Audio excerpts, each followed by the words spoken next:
Olá, eu iniciei aqui uma microsérie para ler o primeiro capítulo deste livro aqui, porque Freud hoje ele é organizado pelo Daniel Kupperman e cada capítulo ele é escrito por um psicanalista diferente que vai aí argumentar razões para ainda se ler Freud.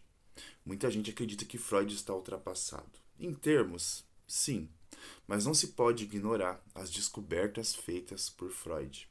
Até porque a noção de sujeito e de cultura que a gente tem hoje, ela não surge do nada, né? Ela tem aí uma história, a gente precisa primeiro, talvez não, acho que primeiro a gente precisa ir nos primórdios das ideias para a gente entender as ideias de hoje, né? E a psicanálise, ao contrário do que muita gente pensa, ela não é estática e não é um saber fechado. Pelo contrário, é um saber aberto. Ainda se produz muitas ideias a respeito do sujeito, da cultura, né? E esse primeiro capítulo aqui, ele é escrito pela Maria Rita Kell. Esse é o terceiro vídeo dessa microsérie. No primeiro vídeo, eu trouxe a ideia de um inconsciente colonizado. No segundo vídeo, eu trago a ideia de Freud, né? Na verdade, não é uma ideia minha, mas eu trago essa ideia de Freud a respeito do quanto nós não somos donos de nossa própria morada. Não somos só sujeitos conscientes, sujeitos que conseguem controlar nossas emoções, afetos, pensamentos, sentimentos. Aí entra o inconsciente, aí entram os sonhos.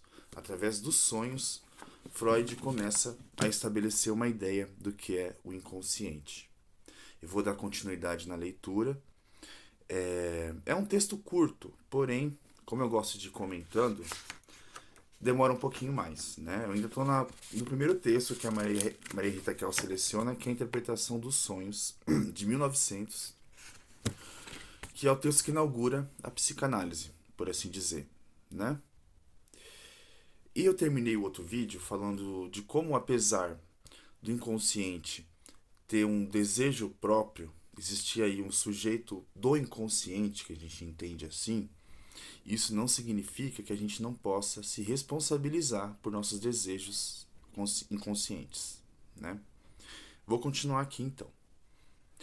Aqui não se encontra apenas uma proposta de decifração do desejo recalcado através da interpretação dos sonhos, encontra-se também a premissa para uma ética da psicanálise. Se não somos soberanos em nossa própria casa, isso não nos dispensa da responsabilidade pelo enigma do desejo. Este que move cada um de nós de forma singular compromete nossos atos, nosso estilo, nossas palavras. Muitas vezes eu observo no meu trabalho clínico que os sintomas, aquilo que incomoda as pessoas, aquilo que as pessoas pelo qual elas sofrem, são sintomas que advêm exatamente do recalcamento do inconsciente, né? Ideias que aparecem na mente, sentimentos que invadem os afetos dos sujeitos.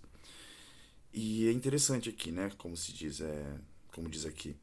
Ele compromete nossos atos, nosso estilo e nossas palavras. No trabalho em si, prático das sessões em que eu trabalho com as pessoas, eu vou escutar as palavras. Claro que elas vão descrevendo ações, vão mostrando seu estilo, mas as palavras, talvez eu costumo dizer que a escuta é o meu principal instrumento de trabalho. As palavras vão dizendo da pessoa, além do que ela quer dizer, do que ela gostaria de assumir para si própria, né? É muito curioso essa questão das palavras, que pensando até essa ideia do inconsciente colonizado, né, pelo capitalismo, mas não só pelo capitalismo. Ideias acerca do que é homem, mulher, gênero, orientação sexual, raça, tudo isso já está estruturado com valores que a gente vai absorvendo ao longo da vida, desde que a gente é muito pequeno, criança, e isso vai tomando tom de verdade. Muitas vezes a gente não sabe nem porquê, né? Muitas vezes quando eu questiono algum tipo de fala das pessoas, algum estilo de piada, né? Nas piadas aparecem muito o que nós pensamos sobre as coisas, sobre as situações, sobre as pessoas. Eu costumo escutar muito a expressão é só uma forma de falar. Mas aí eu fico pensando, uma forma de falar o quê? Eu questiono, né? Porque você está querendo dizer algo. Quando você conta uma piada que ofende, por exemplo, uma mulher, você está dizendo o que você pensa a respeito das mulheres. Quando você conta uma piada ofensiva para pessoas pretas, para pessoas LGBT, por mais que você as diga conscientemente, com a sua razão, que você não é uma pessoa preconceituosa, se você conta essa piada e ri dessa piada, é porque você de alguma forma compactua com essa ideia, mesmo que não seja de forma consciente, mas de forma inconsciente, né? Olha só como entra aqui na ética da psicanálise. Então eu vou me responsabilizar por isso, né? Por que eu acho isso engraçado? Por que eu acho isso natural? Porque, na verdade, isso já está estruturado inconscientemente nos seus valores, nos seus saberes, né? Olha só o trabalho que a gente tem enquanto sujeitos que se responsabiliza pelo seu inconsciente, né? Não é brincadeira.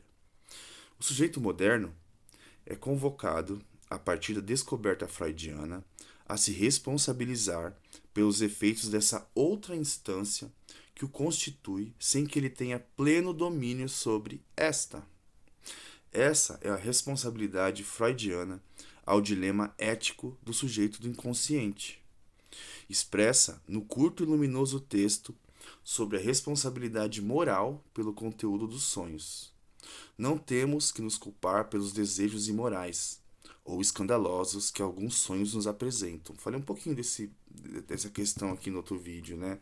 Que muitas vezes o que aparece nos sonhos são situações perversas, situações amorais, imorais, e a gente se espanta com isso, a gente se assusta com isso, mas por mais que a gente diga este não sou eu, estes não são meus pensamentos, existe um sujeito do inconsciente, um sujeito que está escondidinho, recalcado, e ele escapa, né? Escapa na fala, escapa nos atos, nos estilos e nos sintomas também, né? Bom colocar. Mas a partir daí, somos responsáveis por eles, né? Freud aposta no que nos resta de arbítrio. Melhor aceitar que isso que o sonho revela também sou eu do que investir no recalque. É uma questão muito delicada, pensando na nossa cultura, que ela vem de uma tradição judaica cristã, que também é uma colonização, né? Não é uma ideia brasileira, por exemplo. Antes de vir aqui os europeus e nos colonizar e catequizar os índios, enfim, existia uma outra tradição espiritualista, religiosa, que a gente pode pensar dos indígenas. Então, essa ideia de livre-arbítrio, eu sempre afirmo que ela não pode ser possível. A partir do momento que a gente se dá conta de que existe uma instância em nós, aqui o inconsciente, de que não depende do nosso domínio e nossa vontade. Então, muitas vezes a gente busca situações, a gente sente coisas e pensa coisas que nos faz mal. E a gente não tem como escolher não pensar isso ou não fazer isso. Vírgula. Né? A gente pode se responsabilizar e talvez a partir daí algum tipo de transformação acontecer. Né? Eu coloco transformação aqui, mas entre aspas. Né? É uma questão que a gente pode discutir mais tarde, mas não agora, porque é muito complexa. Afinal, o recalcado, o que está reprimido no inconsciente, pode manifestar-se em lapsos e atos falhos, fora do controle do sujeito. Acabamos de falar sobre isso. Ou através do sintoma. Acabamos de falar sobre isso. Sempre oferecido a um outro. Daí a Maria Rita Kel coloca aqui. Escrevi em outro lugar que a posição do neurótico pode ser resumida como a de um escravo à procura de um mestre a quem servir. Vejam bem, a gente está falando de inconsciente colonizado, a gente está falando de falta de controle sobre nossos desejos, pensamentos, afetos, sonhos. E agora ela traz essa ideia. O neurótico resumido como um escravo que procura um mestre a quem servir. Isso vai trazer sofrimento para nós, sem dúvida. Responsabilizar-se pelo conteúdo dos sonhos requer coragem para abandonar o lugar de quem atende às demandas dos outros. Do outro, aqui com O maiúsculo, né? Que é uma questão que não dá para colocar agora, porque na psicanálise a gente, especialmente lacaniana, tem a ideia do outro com O maiúsculo, que é um grande outro, que agora eu não vou entrar nessa questão. E ela diz aqui, né? Responsabilizar-se pelo conteúdo dos sonhos requer coragem para abandonar o lugar de quem atende às demandas dos outros, do grande outro, para arcar com o que Lacan chamou de o duro dever de desejar, pessoal e intransferível. Eu vou finalizar por aqui hoje, mas trazendo um pouquinho da ideia do inconsciente colonizado, desse sujeito do inconsciente, do recalcamento, da nossa falta de livre-arbítrio, né? Talvez o livre-arbítrio ele não seja tão livre assim, ele vai até algum limite, o limite da consciência. Consciência, ela é uma parte pequena da gente. A gente é movido por um inconsciente que nos atormenta muitas vezes, né? E é difícil admitir isso, né? A gente precisa descer desse pedestal, dessa arrogância de achar que a gente tem controle sobre tudo, dessa ilusão de achar que a gente pode mudar pensamentos, né? Se você está infeliz, está triste, pensa uma coisa positiva, pensa uma coisa boa que vai melhorar. O excesso de recalcamento, ele vai trazer sofrimento. Em alguma hora, a conta chega, né? Alguma hora a conta chega. E pense bem o trabalho que não é, né? Viver sempre tentando se controlar, esse autocontrole, autocontrole, autocontrole. Eu acho que é uma demanda também do nossa situação cultural hoje, né? E eu vou finalizar aqui citando um exemplo que eu sempre trago, eu sempre escrevo sobre isso, sempre falo sobre isso, que é esse chororô a respeito da vida adulta, né? Eu acho que nunca existiu uma geração anterior que se queixou tanto da vida adulta, né?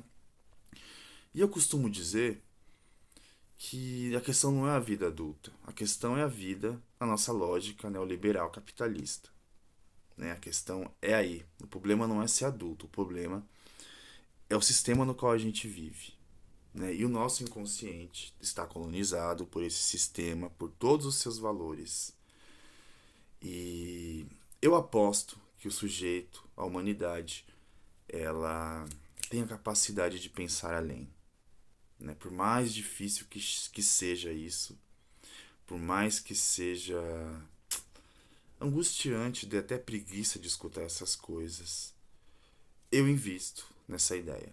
Eu invisto na ideia de que a gente está tão colonizado com algumas verdades que a gente não consegue pensar além, interpretar o mundo com mais cuidado, interpretar a nós mesmos com mais cuidado e, por que não, com mais coragem.